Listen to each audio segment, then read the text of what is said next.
I thank the chairman for yielding.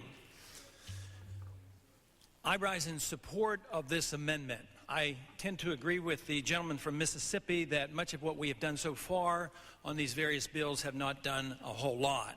We have talked about rectifying the conditions in China, changing human rights, dealing with forced labor, providing for religious freedom, and dealing with the abortion issue.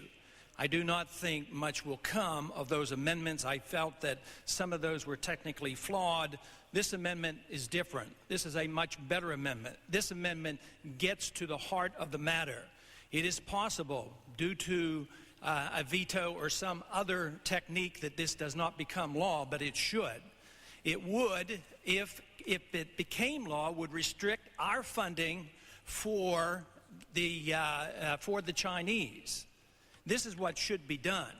I do not believe that the type of legislation that we've been passing can really change the nature of China. I believe that we have a responsibility here in the Congress to provide for the freest society possible and to set the best example for the world, and that's the best way to change the internal affairs of other nations, and that we do not have this moral authority or constitutional authority to impose our will. But in the same light, we do not have the responsibility, authority, nor should we ever take hard-earned funds from the American taxpayers to subsidize regimes like Red China.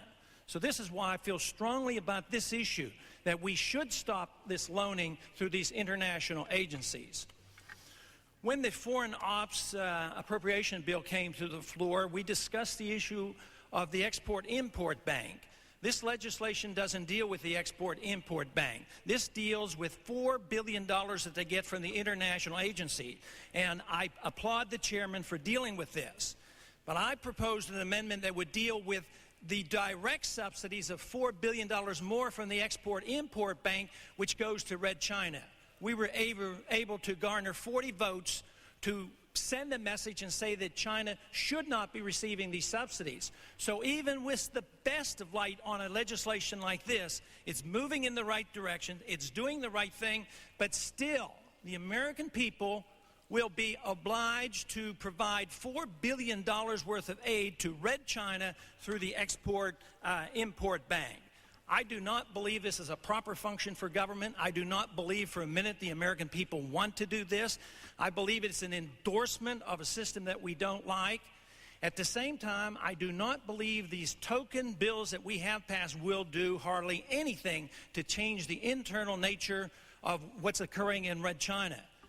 But if we could send them a message and say that we would not subsidize them, take the funds away, someday maybe we will reconsider taking away the funds from the XBN, but we ought to pass this bill tonight.